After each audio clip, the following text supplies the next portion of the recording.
Ազգային ժողովի հարգարժան փոխնախագահ, հարգելի պատգամավորներ, ձեր քննարկմանը ներկայացված Հայաստանի Հանրապետության հարկային օրենսգրքում փոփոխություններ եւ լրացումներ նախատեսող օրենքի նախագծի նպատակը Հայաստանի Հանրապետության տնտեսության վերամշակող ճյուղերից երկու կարևորի ոսկեգործության եւ ադամանդագործության համար նպաստավոր հարկային միջավայրի ձևավորումն է։ Այս նախագծով ըստ էության համակարգային ձևով բարելավում է այս երկու ճյուղերի հարկային միջավայրը, որովհետև առաջարկվում է ավելացված արժեքի հարկով հարկման արտոնյալ մնացած ոլորտներից տարբերվող կարգավորումներ հետևյալ հիմնական հիմնավորումներով։ Թեև ոսկու եւ թանկարժեք քարերի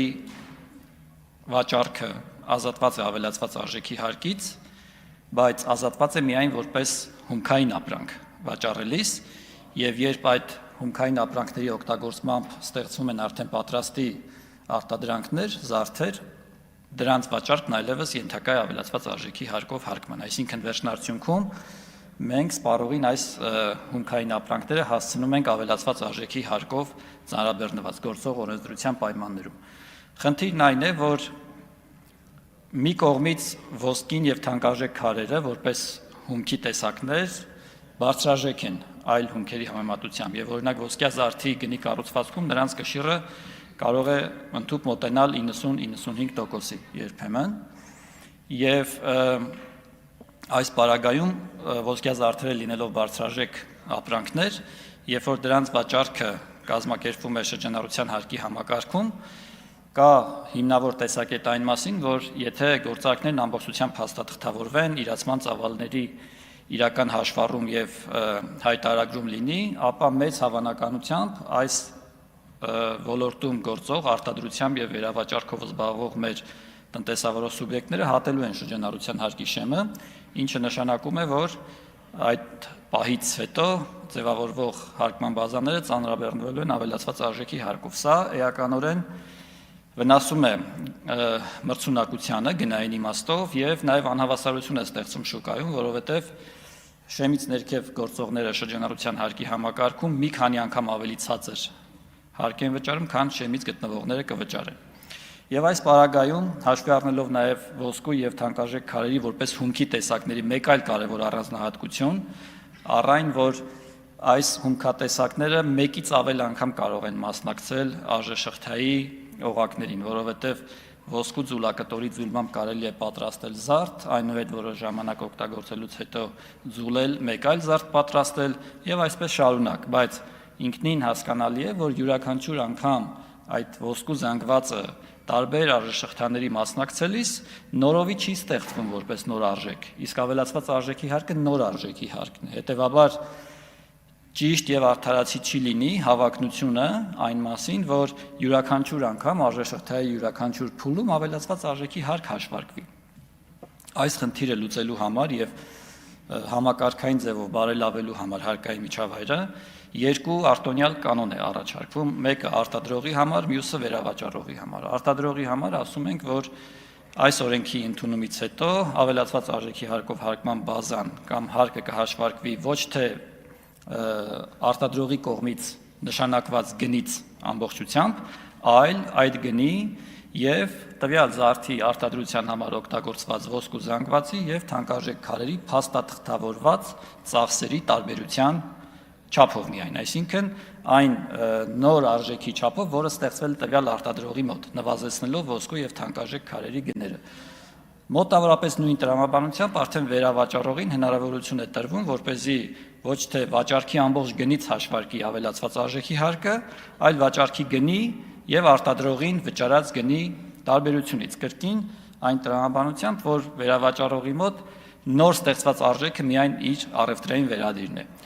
Եվ պարզեցնելու համար հարկային հաշվառումն ու հարկային վարչարությունը ու նաեւ կանխատեսելի կանոն ունենալու համար գործնականում արտադրողի համար նախատեսվում է սահմանել, որ այդուհանդերձ եթե այս եղանակով հաշվարկվող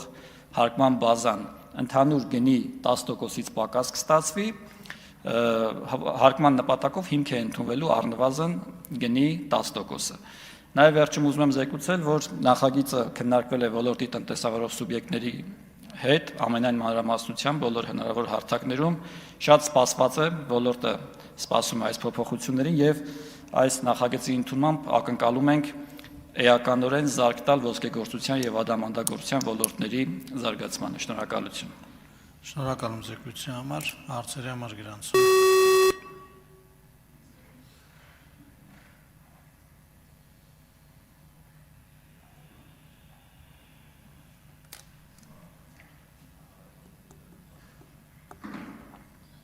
Արտուր Խաչատրյան։ Պարոն Պողոսյան, Պանդորայի արկղ եք բացում, բայց կարևոր արկղավոր բացում եք։ Առաջինը հետևյալն է, իսկ ինչի էս մոտեցումը չի գործելու կամ չեք պլանավորում արդյոք տարածել, օրինակ հացաբուլկեղենի արտադրության վրա, որովհետև էլի գնի զգալի մասը ալյուրն է, ցորենն է, կարագն է, շաքարավազն է, լավ, ինչի հատկապես ադամանդագործություն, բայց ոչ թե հացաբուլկեղենի արտադրություն։ Մյուս հարցը, եթե նայում ենք արտաքին վիճակագրությունը, հիմա ես մաքսայինով եմ նայում, հարկայինով եմ նայում, վիճկոմինը չեմ նայում, մենք էլի տեսնում ենք, որ օրինակ ոսկերչության, ոսկերչական արդյունաբերության ապրանքների արտահանումը առաջի տեղն է գրավել 25 թվականի առաջի կիսամյակի համար, անկախ նրանից, որ ներսում համ ոսկերչությունն է նվազել, համ ադամանդագործությունն է նվազել, կարծեմ մեկը 30%-ն է կազմում, մյուսը 60%-ը։ Հիմա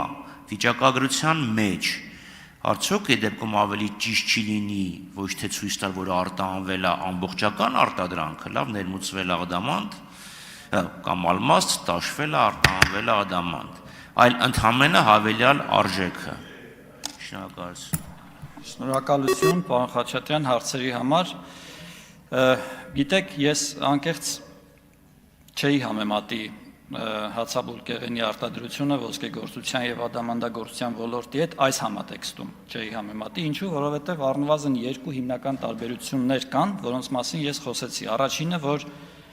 ի տարբերություն ոսկու որպես հումքի կամ ադամանդի որպես հումքի, հացաբուլկեղենի հումքը, ցորենը կամ ալյուրը, ինքը մի արժեշղթայի ընթացքում ամբողջությամբ սպառվում է եւ հնարավոր չէ գործնականում իրեն կրկին որպես հումք օգտագործել, ասենք մեկ այլ հացաբուլկեղեն կամ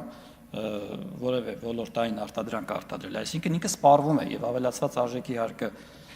սպառման հարկ է, հետեւաբար այդ հարկը նշանակվում է։ Երկրորդ էական տարբերությունն այն մասին է, որ ոսկեգործական արտադրանքը, ես նշեցի, բարձրաժեք է եւ ԱԱՀ-ի շեմը հատելու հավանականությունը շատ բարձր է, քան այլ ոլորտների համեմատությամբ, իսկ հացաբուլկեղենի արտադրությամբ զբաղվող մեր շատ տնտեսավարող սուբյեկտներ հաջողությամբ գործում են ավելացված արժեքի հարկի համար նախատեսված շատ բարձր շեմի պայմաններում։ Երկրորդ հարցի ներողությամբ խնդրում, ես չեմ կարող պատասխանել, ինձ իրավունք չեմ վերապահում, որտեղ վիճակագրության մեթոդաբանությանն առնչվող հարց է։ Շնորհակալություն։ Համեցիկ Արզուգան։ Շատ լավ է, դեպքում նույն տրամաբանությունը տարածենք մյուս ապրանքների վրա, որոնց հումքը մի քանի անգամ կարող է օգտագործվել։ Օրինակ թուղթը կարող է մի քանի անգամ վերամշակվել, ապակի տարաները հանձնում ենք, մի քանի անգամ ապակի տարաները վերամշակվում են, մետաղի ջարդոնը վերամշակվում է, լավ, ուզում հասկանամ, որովհետև դուք մեթոդաբանության խնդիր եք դնում, ոչ թե շեմի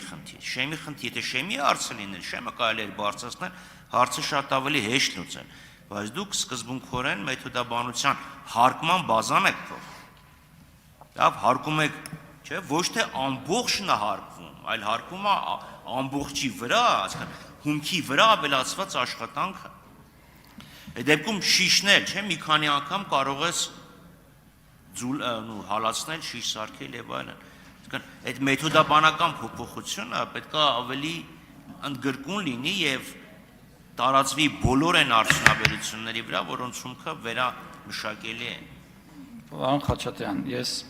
շնորհակալ եմ իհարկե ձեր հարցերի համար եւ հետաքրքիր է միշտ մասնագիտական քննարկում ունենալ, բայց այստեղ բոլոր դետալներն են կարեւոր։ Ընդ որում ես փորձեցի խոսել այդ դետալների մասին։ Ես նշեցի մի կարեւոր հանգամանք այն մասին, որ ոսկու հումքը ինքնին ոսկին կամ թանկարժեք քարը չի հարկվում ավելացված արժեքի հարկով, բայց երբ որ տեղադրում ես զարդի վրա, հարկվում է։ Այդ խնդիրն այստեղ է։ Իսկ ձեր բերած օրինակները այս շրջանակից չեն, որովհետև թուղթն էլ է հարկում ավելացված արժեքի հարկով, մետաղի ջարդոնն էլ է հարկում ավելացված արժեքի հարկով, այսինքն խնդիրն այստեղ այլ է։ Բայց եթե կգտնվի այդպիսի հումք, որը իմ նշած բոլոր չափորոշիչներին կբավարարի, այսինքն ներմուծման օտարման փուլում չի լինի հարկման ենթակա, բայց պատրաստի արտադրանքի վիճակում այո, կլինի բարձրարժեք, կլինի մեկից ավել անգամ օգտագործելի, իհարկե, այս դեպքում արդեն լեգիտիմ կլինի այս առաջարկվող լուծումը նաև նրանց վրա տարածելու հարցի քննարկումը։ Շնորհակալություն։ Սերգեյ Բագրատյան, հաջորդ հարցը Մարամից։ Շնորհակալություն։